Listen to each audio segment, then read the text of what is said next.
What's the feeling like that one and the season ending today? Yeah, frustration, disappointment, sadness. Feel really badly for those guys in the room because, as you know, and this is 7-8 months of the year that they just pour it all into it, give every ounce of effort and energy they have. They played the game the right way. They respected each other. They treated each other well. They treated the staff well. Really proud of what they've done, and it stings. But that's okay. It's okay to have it sting because this isn't where we want our season to end. This isn't what we hoped for when we started out. And I think that's okay to embrace it, that it doesn't feel very good.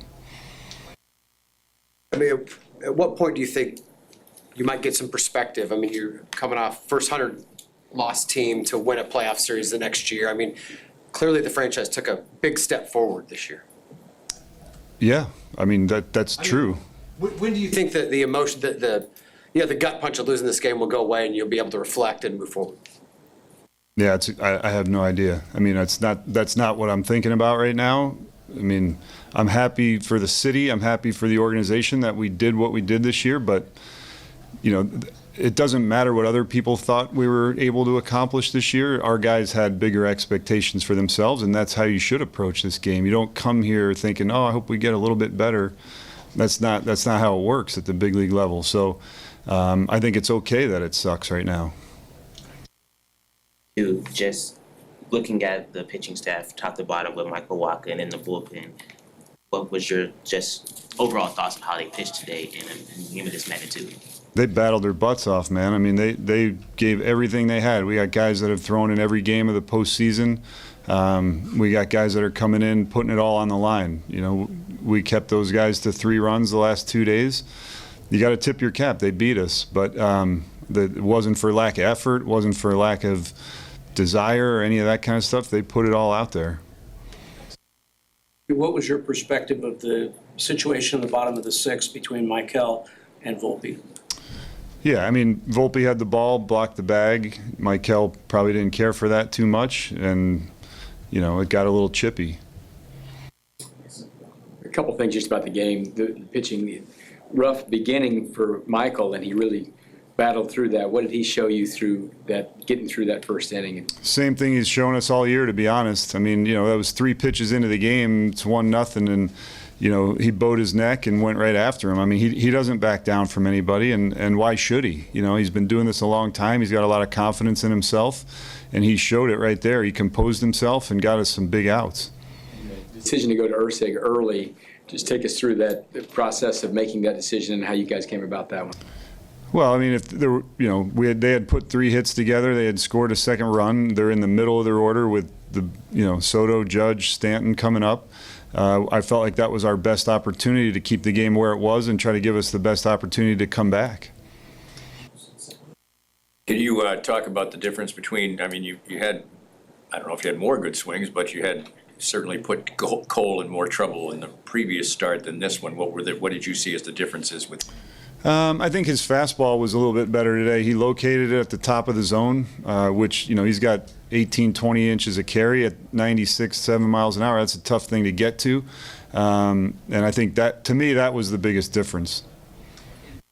How much does it hurt that your starters weren't able to pitch in any of these games? I know it's the postseason, so they might have a little bit shorter of a leash, but just that was your strength all year, was pitching deep in the game. Well, some of that's because I took them out, right? I mean, it doesn't mean they couldn't have done it. But like you just said, usually in the postseason, you're going to have a little shorter leash. Now, playing a team like this where the 2, 3, 4 hitters are who they are, there's a little more urgency in those situations. But by no means does that mean they could not have done it. But, yeah, so some of that's on me as well. Isbell, did you think he had it when he sent Soto to the wall? I was hopeful. I mean, that was he put a good swing on it. I had a good feeling going into that at bat, but unfortunately we were playing in Kaufman. In the same vein of that one, just some of the swings tonight, MJ Melendez early on in the game, what was just the emotional ride and roller coaster as, he could potentially hit a home run as well? Yeah, I mean, I didn't think he got that ball. I mean, he hit it pretty, he squared it up, hit it straight up in the air. Bobby squared one up. Verdugo made a nice play on it. I mean, there were some swings in there, some good swings throughout, but clearly not enough to string things together against Cole. I mean, Tommy had a heck of a night at the plate. This is a tough game. Hitting's a tough game, and you miss it by a fraction of an inch, and you're looking at a fly ball versus a homer or a line out or ground out instead of a line drive. Having guys like Witt and Perez being able to lead this team to the playoffs, what do you kind of hope to see from them in years to come in this on this team? Well, they are our leaders. They're the heart and soul of this, not only the team, the organization, the community.